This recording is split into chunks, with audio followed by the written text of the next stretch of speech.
Welcome in, McElroy and Cubelic in the morning. Appreciate you guys being in. Excited about today. You'll be with us at 9 a.m. to update the Stallions draft. Andy Staples coming up in 20 minutes. Talk national. A ton of time just breaking that one down. So we'll do that today as well. How is everybody this morning? Excellent. Feel great about it. Good spot, good mentals, good workout, 3-day workout string. I'm back. So you're in a good place, a healthy place, relatively kind of a normal place right now? I mean, I'm still in the doldrums of the season. My wife and I were talking about this last night. I need. She always talks about my reacclimation period. Yeah. And how difficult it is for me. Patience with the kids, just understanding that other things are happening, and it's real. And I always tell her that after the season actually technically ends for me, right, just throw out that next week. I'll do things and I'll help. It's just like, as far as awareness and understanding and wherewithal, just that starts on Monday, maybe Tuesday because the title game, and then we'll like routine. No, we're just holding on. It's just survive in advance until next week, and then we'll start being a normal human again. Huh. All right, I got that. I just kind of need that week to just figure it out. I get it. John, you good? You in a normal place today? Yes. I don't feel too bad. Don't feel too weird. I know it's about to get kind of cold in the coming hours, but everything feels right, which also means something's probably about to drop. You know where it's not cold? In the transfer portal. You know why? Because it's never vacant. That makes sense. So let me take y'all to a weird place. Let me take you to a strange place where you never really know what's going to happen. You never really know who's going to be there and who's coming out of there and if it's real or not. Because you might look at something and say, former LSU, former Auburn, we're talking about one guy, by the way. LSU, Auburn, former Texas State, former Tulane. We're not done. There's more. Former Western Kentucky, not finished. Former going. Georgia State, joined after the season began. 2 hands now. You're counting with 2 hands. How many helmets? 1, 2, 3, 4, 5, 6. Not to mention alternates. Quarterback has signed, apparently. Now, keep in mind, the verbiage here is critical. Always. He signed with Incarnate Word. So now we're on the Zach Calzada path for TJ Finley. No, Calzada went Auburn after that. I think he's reversing it. Kentucky after that. Oh, true, yeah. It's hard to keep up with. It really is. These things are strange. We don't know who's where and when and why and if. Yep. Like I see this and I wonder if there's real eligibility there.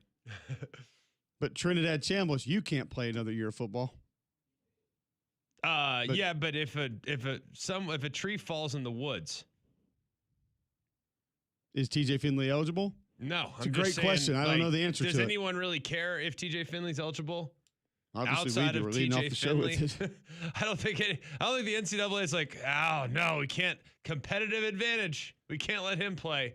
Meanwhile, with Trinidad, you make him eligible, you're gonna have 13 SEC teams. They're like, what the heck? I haven't seen the schedule for Incarnate Word next year, so I don't know. Oh, do they have a non-con that could affect the national championship game? National championship race? I don't know. I'm not sure. I don't know. No, but TJ Finley allegedly, apparently, does have his 7th school that he will now be attending. I use that phrase loosely. He'll be playing football at. Correct. Yeah. School number 7. So. North Dakota State, Northern Arizona, Houston Christian, Texas State. Revenge game? Now we know what's happening here. That's definitely it. Stephen F. Austin, Lamar, University of Texas, Rio Grande Valley. Rio. McNeese, Northwestern State, Southeastern Louisiana University, Nichols.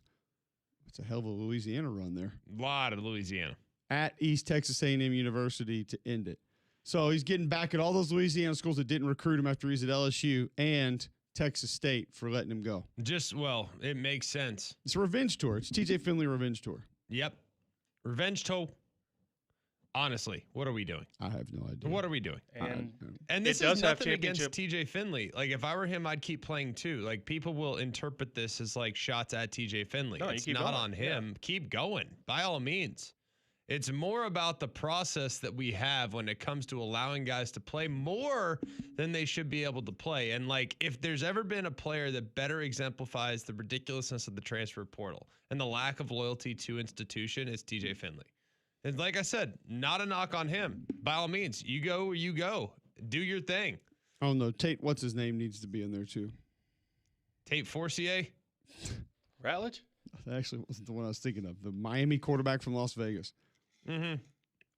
Tate Martell. Tate Martell. He's on the he's on the okay. portal Rushmore. Who's on the Mount Rushmore of the transfer portal? Calzada, Finley.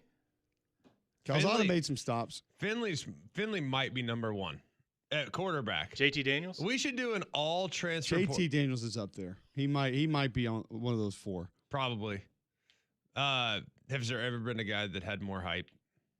Goodness gracious alive. I don't know, Hank Brown. No. Most accurate quarterback ever. Well, if you're talking geographic hype, Hank Brown here I versus don't know. national hype for JT Daniels. Kyle Yeah. Frazier? Stop. He was the solution, not the answer. Jeremy Johnson? That one will forever. Although be. you said this the other day, Yeah. Deron Carter. He's up there. Can you imagine if he's around now at the portal? Mm. Porter poster child is what we're looking for. No, I want to do an all portal team. Like we do. So TJ Finley's the What's quarterback. the minimum? Doesn't matter. 3 Is it- schools? No. There has to be a minimum schools you've Right, attended yeah. to make No, I this. think You it can't have depends on- transferred once. It depends on how many years you've been in college. If you've been in college for 2 years, you played 4 schools. I think You're that in to there. me, Yeah, that's okay. true. Yeah, okay. You know what I mean? Like Allowed. I think it's totally. If you have yet to play and you've been at 3 different places, Fair. that to me counts. If we take that to the voting committee, they're going to say you're in. Yes. Yes. I think we do an all portal team. That feels like a segment in 2 months. All-time, all-portal team. Yes, I'm with all-time, it. all portal team. I love it. I actually love where we're heading with How this. many quarterbacks on the roster, though? Because Oh, it could be a goodness. deep room. No, because What I need to know is where are we on the calendar? Because if it's spring, we could easily have 7. easily. Fall, probably down to 2. Yeah, true. No, I think it should be a little bit like how we put together our all-conference offensive line. If you have 4 tackles, by all means. There's 22 guys. Our starting 11 has 6 quarterbacks. Yeah, that's fine. Hey, that's not important. All purpose. Like, yeah, that's fine. Like, put them all as quarterback. I'm good with I that. mean, let's be honest, y'all aren't going to have long snappers and kickers and whatnot. Yeah, we read off some names yesterday. Right, but are you going to take them on this team? If they've been at 4 schools in 2 years, maybe. Okay. They might just need to be there for morale. Yeah. What's our number one behavioral trait we're looking for? Encouraging others to get into the portal Can pack, or recruiting others from the portal? No, can I pack think quickly and easily? I think guys that No buy-in? that tweet go get your bag after a That's- teammate goes yep. in the portal. We definitely need bad teammates. That to me is Or ideal. what we now qualify as good teammates. But Yes. Yeah. Freaking flyer miles? Probably Crocker Moving Services. Oh, yeah. Mm. You know, They could be a great sponsor of the of the all portal. transfer portal team. I think Crocker Moving Services need a punch card for a lot of these guys. I don't know if they have that or not, but if you are looking to move here around the area, call our friends at Crocker Moving Services. It's our local company owned by an Iraq War veteran, Eric Crocker. Crocker believes in hiring moves you can trust to complete full background checks and run drug tests on every single one. These are good guys. You can trust them in your home. Whole home packed up and move, company headquarters for the country, or you just want them to come rearrange your living room. These guys got you covered. They also deliveries for furniture that you purchase need to get to your home. So call or visit them online today for a free quote. The website's crockermovingservice.com. That's crockermovingservice.com. Support your veterans by choosing Crocker Moving Service for your next move. If it were UAB Sanford, you could call Gusty Goulas and help you find a home here. There you go. We got sponsors for the all portal team if we need them. That would not be a problem whatsoever. So if you did not catch that, the hilarity that all of that was, TJ Finley has not only exited the portal, but apparently signed with Incarnate Word. I'm going to ask the question again, and I asked this last week when he went into the portal. How do you go into the portal? Even bigger question, I think better question, how do you sign with a team if your year of eligibility is not certain. I understand if the team's got if they have you on speed dial and maybe they've got your number, or if you just enrolled in school, but you've signed to play and you don't know if you have a year. Yeah. I don't know what the problem is. Will McGee tweets in, Lane Kiffin's the head coach of the all-transfer team. We'll allow it. Oh, lock of the cinch. Allow it. Well, no, was our guy Spavital that said I'm not taking high school kids anymore? No, there's been a bunch that have said that. Like, well, Rick Pitino. Oh, not in football, though. No, not as many in football. It's great for your relationship with the high school coach. Definitely recommend making that public. Just pulled up Twitter. Today's news. Auburn radio host blast fans over lost stars and rant. That's number one. Wait a minute. Yeah. When did you move? Oh. I always knew he was a boner. I did want to go through something that should sort of warm your heart. Something that you should like. Something you should feel good about. And a guy that has one collegiate helmet that he'll be able to display on his shelf, and that is Ty Simpson. Article out now at On3 by Chris Lowe that you can go check out and see some of the quotes that he has there. There's probably going to be one that you need to know most about and that you're going to need to pay the most attention to. And it would be in reference to him getting offers to go play football somewhere else. Per Chris Lowe and the story at On3. Everybody would just remember me as the guy who took all this money and went to Miami or Tennessee for his last year. But I was a captain. I put my hand and footprints in the cement at Danny Chimes. I would have lost everything that I built at Alabama. Ty Simpson. True. I love that he put the teams out there. Yes. You get an elbow. You get an elbow. Take this. Take this, Tennessee. Take this, Miami. Like, that's such an unnecessary thing to do, and yet it's so, like... It's beautiful. It's such a subtle shot. It's hilarious. He's 100% right, dude. Like, first of all, he's 100% right in a lot of ways, by the way. 1,000% right. Like, it's... You don't want to... You worked 4 years, waited your turn, had a great season. People that know that you had a great year. People that don't know ball think that you weren't good. But you don't have to worry about people that don't know ball. That's on them for not knowing ball. If they'd like to become educated on ball, listen to any draft analyst that's watched you this year. I think he had a great year. He brings up a great point. Loyalty still matters to some, not many, not all, but some.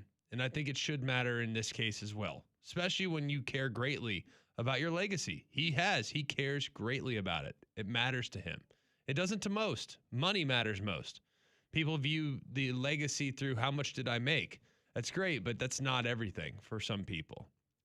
And clearly for Ty Simpson, who's never going to have to worry about finances again in his life, assuming he goes when I think he's going to go in the draft, then he's going to be just fine. So I applaud the decision. I also think it's the right decision too.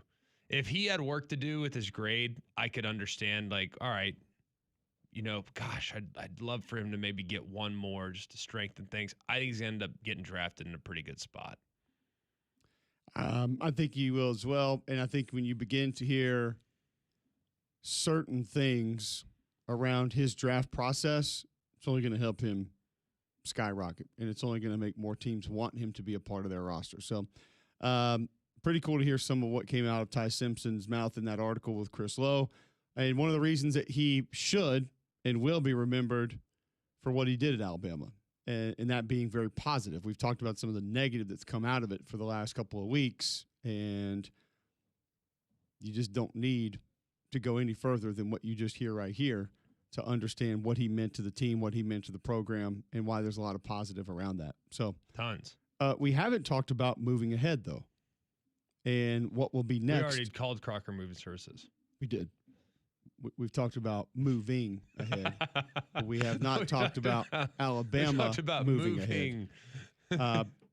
Austin Mack's going to return. How do you right now, and listen, this is a long way out. A lot of things can happen. Sure. How do you sort of view the Alabama quarterback room as of today? This can change moving into next season. I think Austin Mack has the front, is the leader in the clubhouse. He played, didn't he? When Ty got hurt in the Rose Bowl with the rib, who went in? Austin Mack.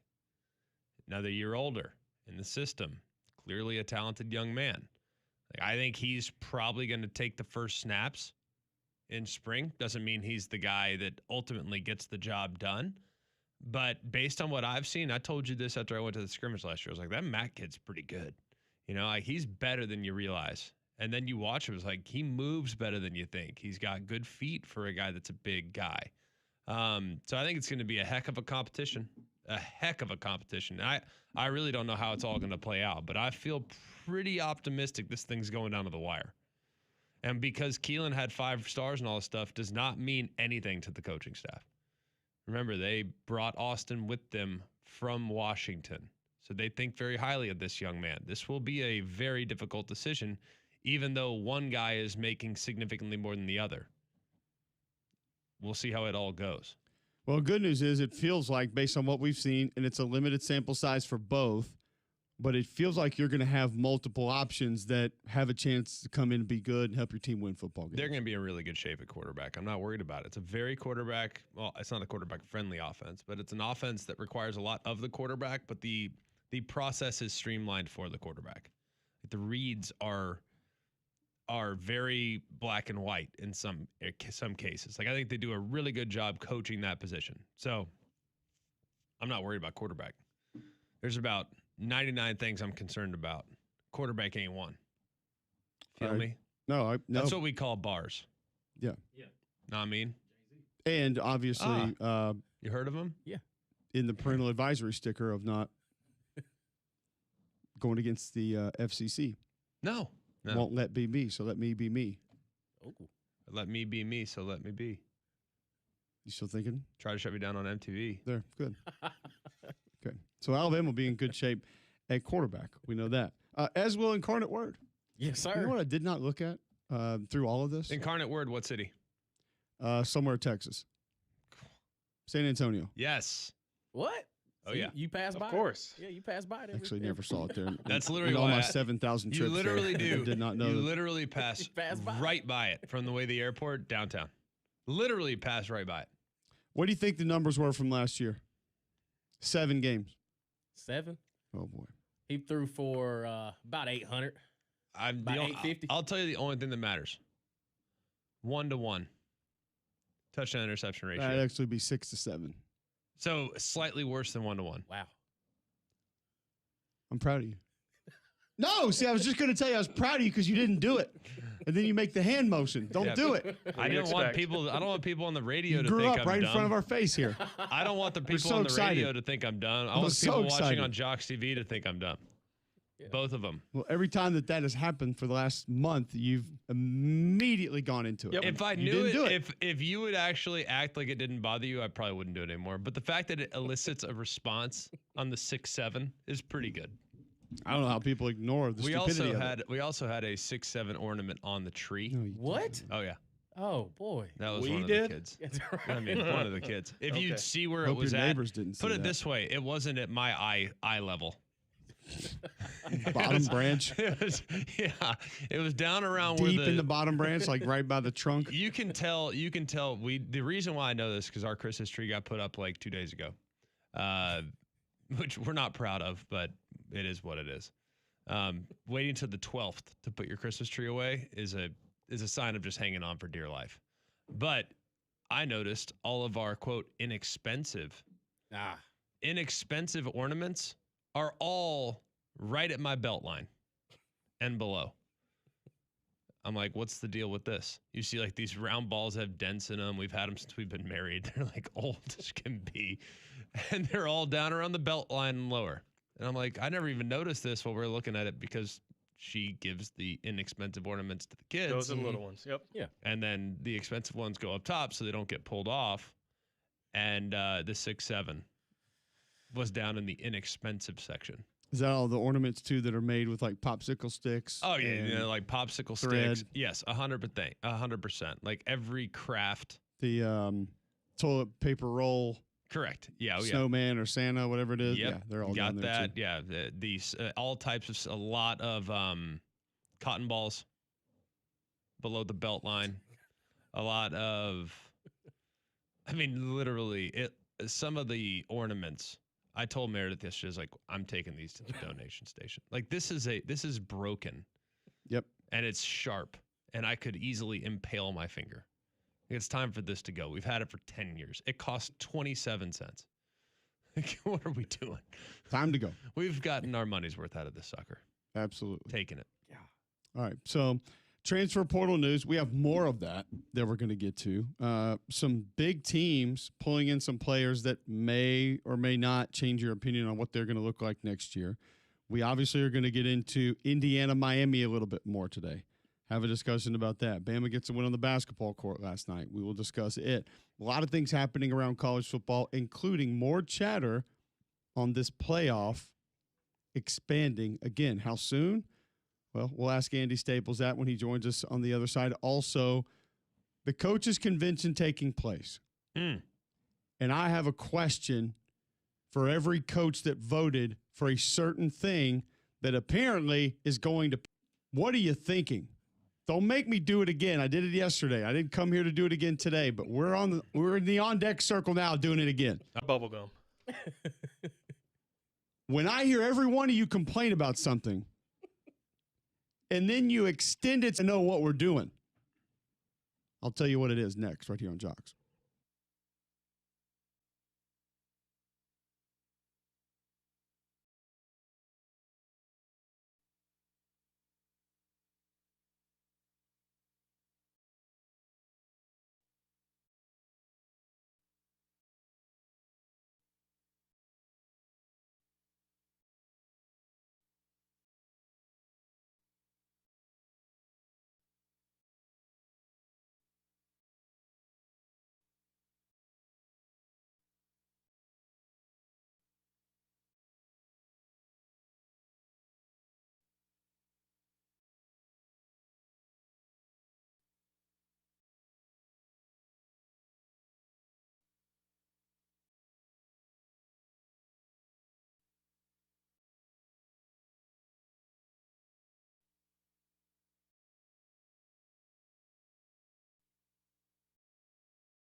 All right, welcome back in. McElroy and Cubelic in the morning. 7:25 a.m. right here on Jocks.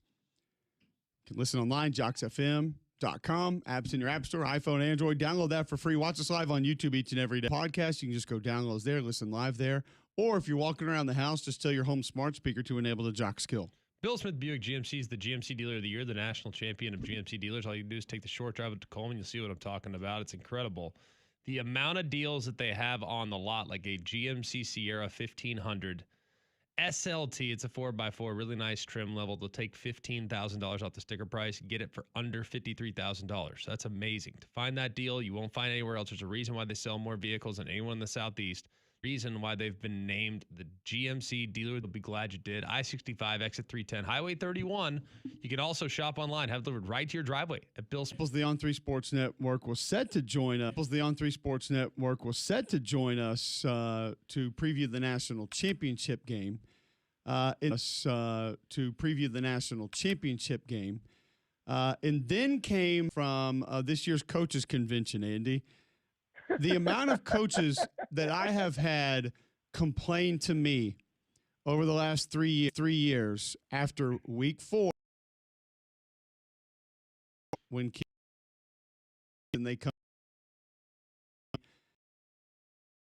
not be money, coaches have, you get so extend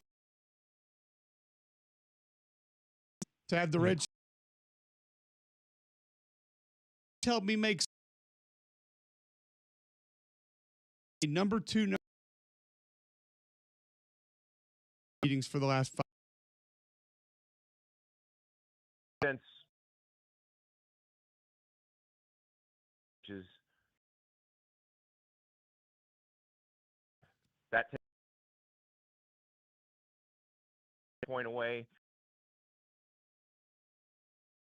Keep paying me.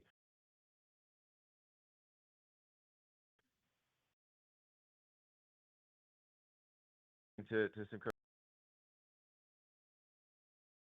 5 to play 5 litigation. Class action loss. Two. We're only allowed 4. Legal 5. We didn't get. So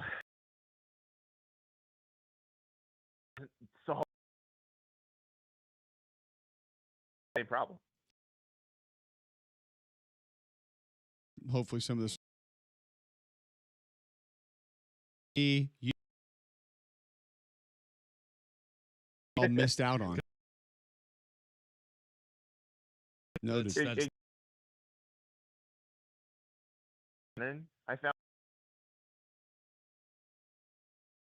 and I could have gotten like $600, but I just on principle couldn't do that because it was only the 2 deep that was on in the video game when they did the classic national championship teams, and there was no way in hell I was anywhere near the 2 deep. So I was like, well, hold on now. Maybe the 2 deep had oars like they do now. And how I want to see him prove that in court. It's true. Listen. Florida offensive line coach Jimmy Ray Stevens was not including me in an oar. Oh, okay. Well, we got that going. Next in line for this ridiculousness of college football today, TJ Finley allegedly is going to play at Incarnate Word. Do you know if he actually has a year of eligibility? That's my biggest question here. I have no idea. If he has a year of eligibility. And the graphic that we put out at On3, because when somebody transfers, we put where they started and then an arrow to the next school. And the graphic is just absurd. Like TJ Finley started for LSU in the COVID year. Think about that. It's wild. Think about that. It's absurd. It's completely absurd and ridiculous. And when we put together our all-time portal team a little later this offseason, I think he will be the starting quarterback. Feel very confident. He's got to be the captain, right? He's not just the starting quarterback. He's the captain, and he calls his own plays. But we will.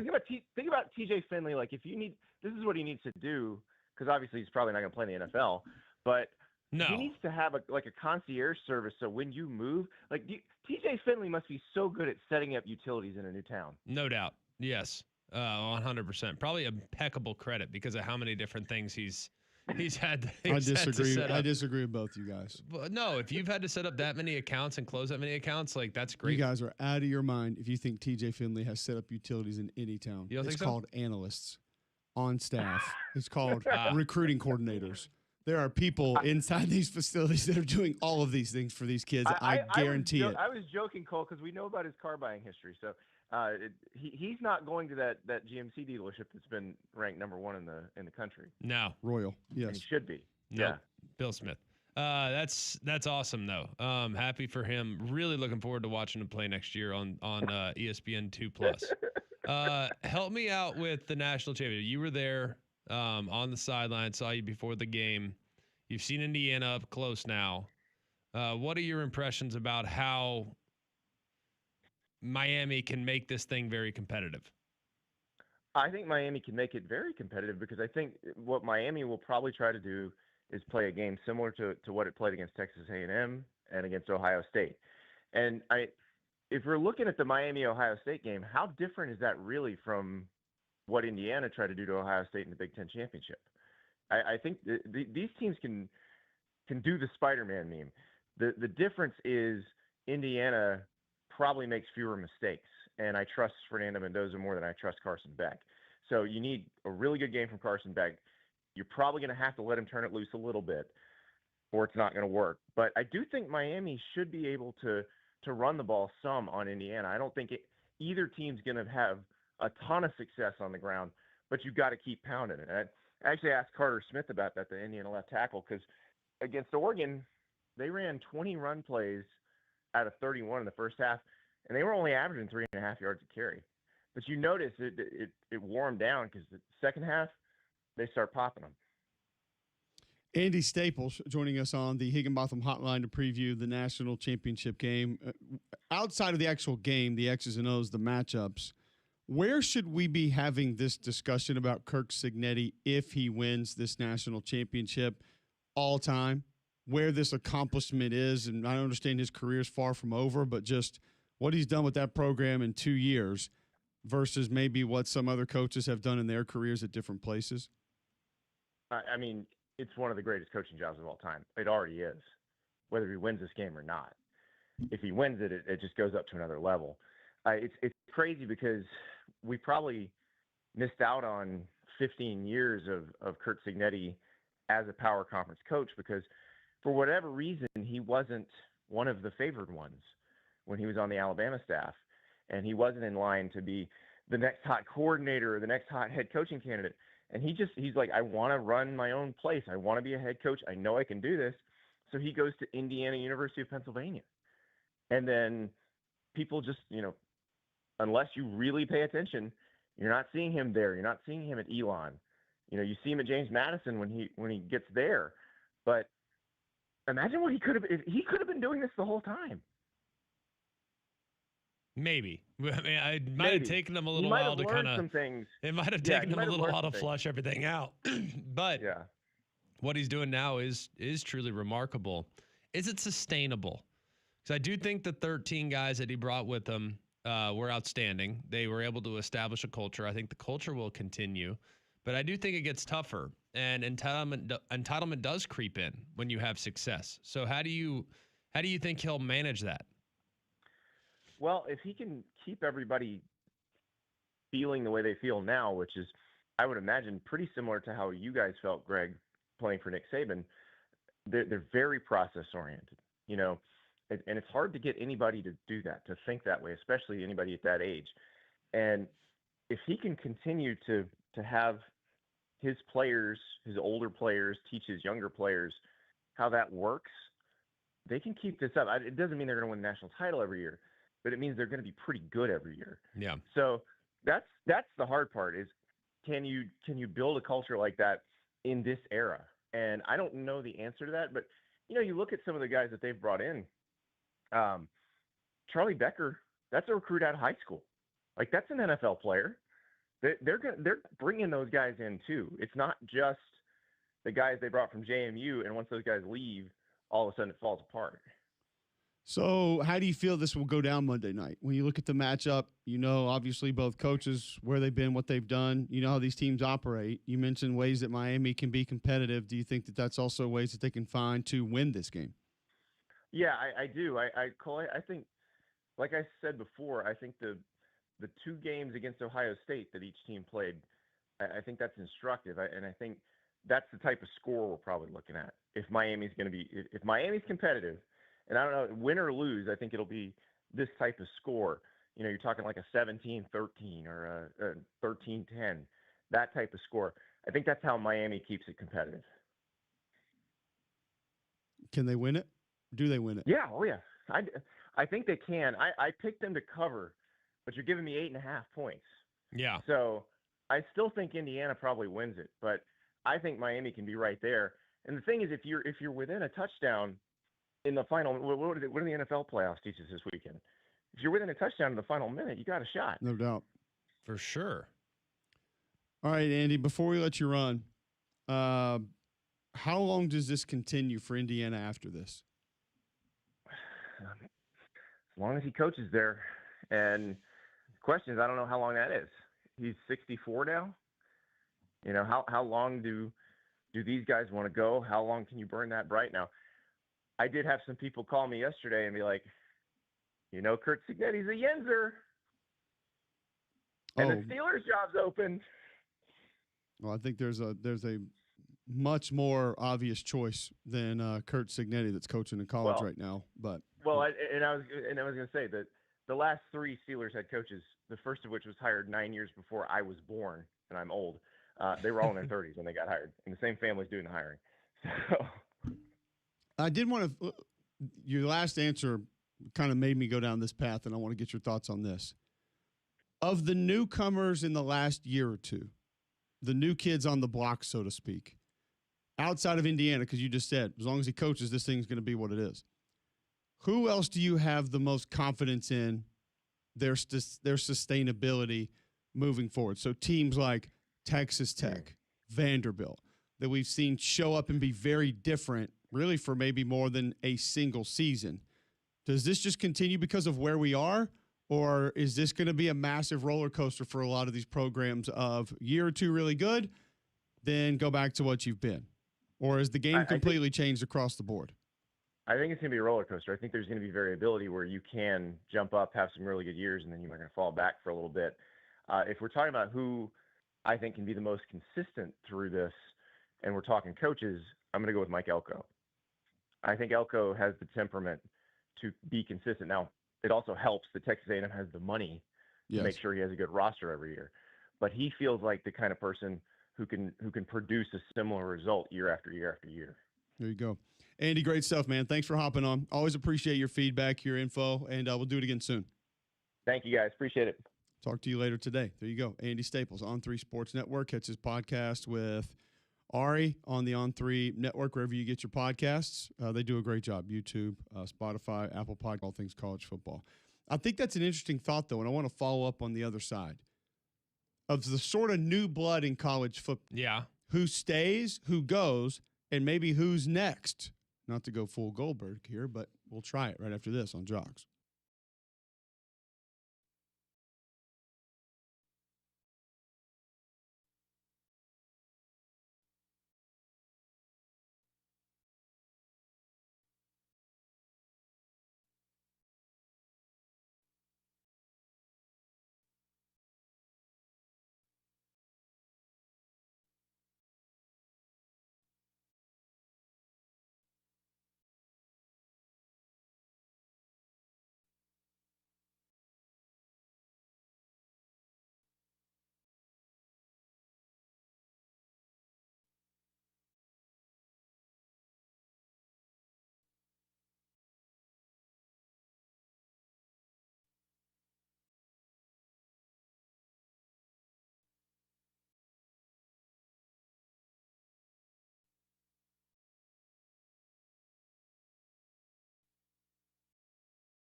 Welcome back in. McElroy and Cubelic in the morning.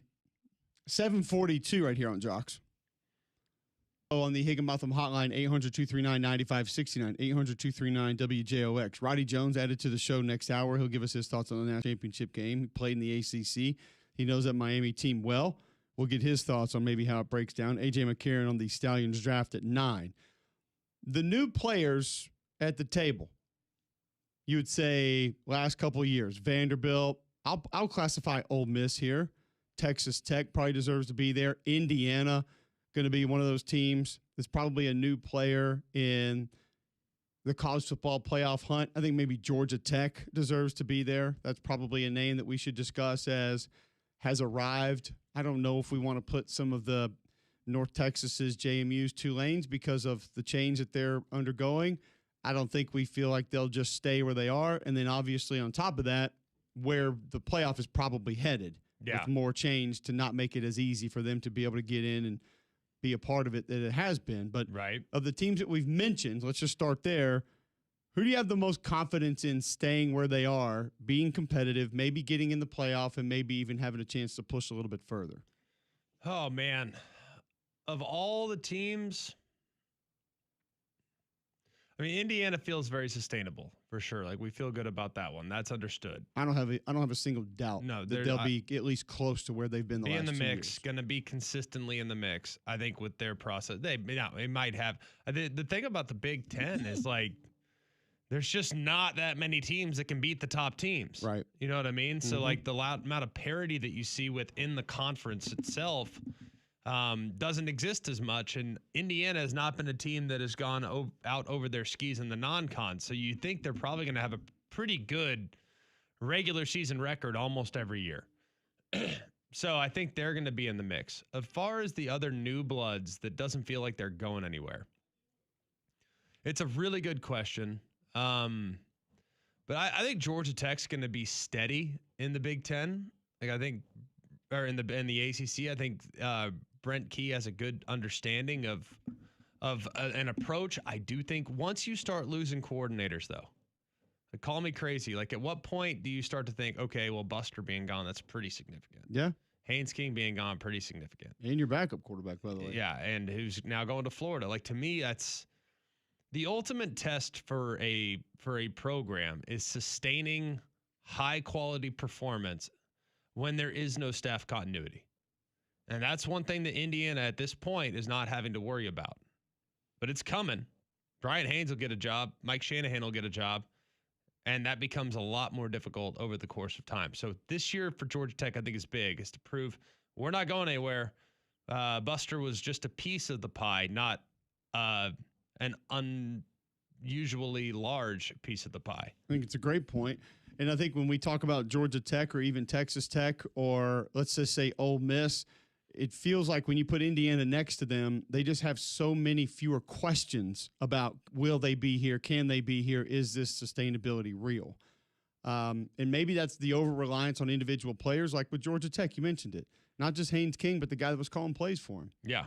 That's a pretty big package deal to walk away from. Massive. That had gone a long way in helping you be successful.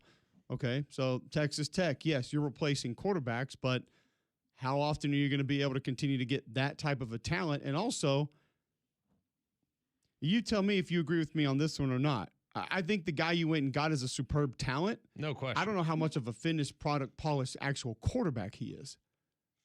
Now, that doesn't mean he can't help you win some games, but you're also now altering a little bit of what you have and how they operate. Does that mean sustainability? I don't know. Are you going to be able to continue to plug in guys on the other side of the football that can attack and disrupt and be as active as that group was last year? And what has happened to every other great defensive scheme that we've seen show up in the last 20 years of college football?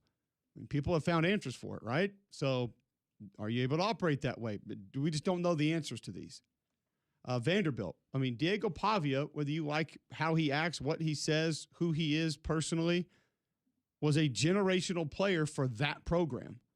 I think you could count him as a generational player across all of college football because of what he did for the program he did it for. Right. And as we've tried to explain to people, it's not so much about the numbers as it is the amount of things he was asked to do in that offense. 100%. Not a lot of guys are capable of that. Yep. Not a lot of guys can come out and can rip an RPO and then say, oh, by the way, I need you to run flat line option here.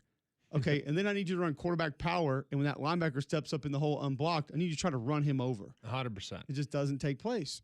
Yeah, you get a 5-star quarterback coming in, but you and I, we have no clue what that thing is going to look like. No clue. So that's one that you look at and say, yeah, by the way, you're going to probably lose the first tight end off the board as well. Yeah.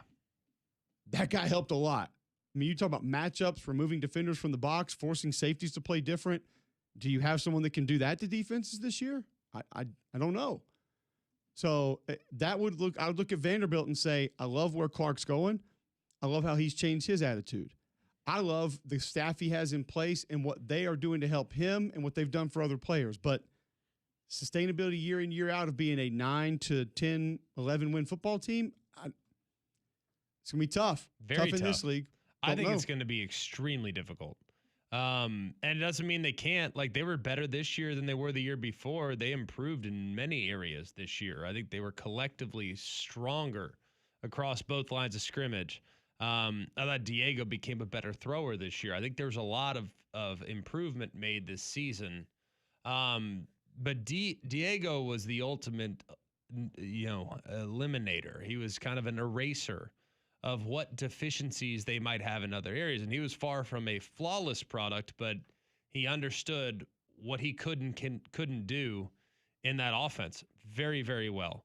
So he kind of knew the curveballs. He knew the different adjustments that needed to be made on a play-by-play basis because he'd had so many reps banked. And that's not a simple offense to run like you referenced already. So I'm cautiously optimistic, but not super optimistic that that's going to sustain. So there's a couple, we didn't really get to Ole Miss, confidence in it. And who might the next players be that could show up to this party and then possibly show some to look at and say, yep, they'll be there.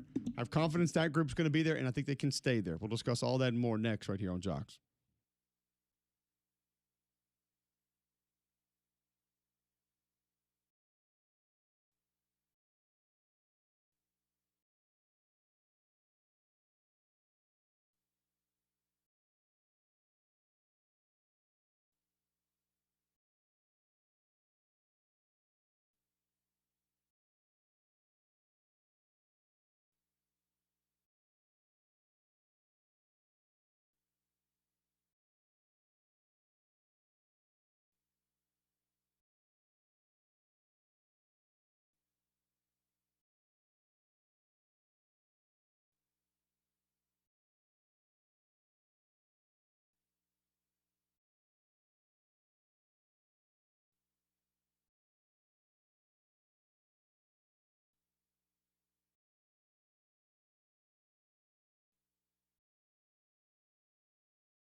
Quickly, some transfer portal news before we go back. Auburn lands sophomore wide receiver Kyle Parker from LSU. 5'11" speedster, 31 receptions, 330 yards, 4 touchdowns this year. He's good, by the way. Good slot receiver. I like him. Is he just a runner, or do you have confidence in his hands? No, I think he's a really, really solid all-around player. Catcher, yeah. Okay, I think he is I don't think he's the burner that you'll see at other spots at LSU, but he would fill in for Aaron Anderson and would do a lot of very reliable things. Yeah. Like, I think he's a very underrated piece. Now, not crazy juice, but that's all right. How do you log an expert prediction? You just say, Is that I'm like going to log captain's an log? expert. I'm Like going to they log have an it? expert prediction. Like somewhere at all these places, 247 on 3, like they have one big log. You have to like walk into the room. Yeah. Write it down. Oh, yeah. Yep. Is there a bell you ring after it's done? I think you do. Yeah. Sound an alarm, like hit the horn. Is this like Star Trek Captain's Log? Yes. Okay. I want to know what the sound effect is at the different entities after you log that prediction. Like a digital turkey call? Is that what that was just thereabouts. Yeah, somewhere they're right around there. So we're referencing teams that are here. How long can they stay? Ole Miss, a team we didn't talk about. Where are you on the confidence level of Ole Miss having sustainability based on what they have been doing the past few seasons? I feel pretty good about it. I think they are. I think they're incentivized now based on how things went with Lane Kiffin. I think you have increased the ante on the amount of motivation people are kind of coming out of the woodwork and saying we can prove that we're better. I think the same effect was had at Notre Dame, where Brian Kelly was struggling to generate the same level of interest until he left. So Marcus Freeman was there to reap all the rewards of people all of a sudden being fired up to prove that they are also a destination program. So I think that they're in a good spot to continue. I am concerned about losing Charlie Weiss. You could say all you want that, well, I like John David Baker. I think he's a good coach. There are comparable aspects of his system and he is going to use the same terminology that Ole Miss used because that's what Pete Golding learned from Nick Saban. Like, we're going to keep our offense the same. Our offense is the Ole Miss offense, and you come in and add your wrinkles, but you're learning our language. That'll help. But I think Charlie Weiss is a big difference maker. I think he is underrated as an offensive coordinator. However, I will say this. I'm with you. I feel like my confidence for the Ole Miss sustainability is ahead of most of college footballs. People who follow it, people who report on it, cover it.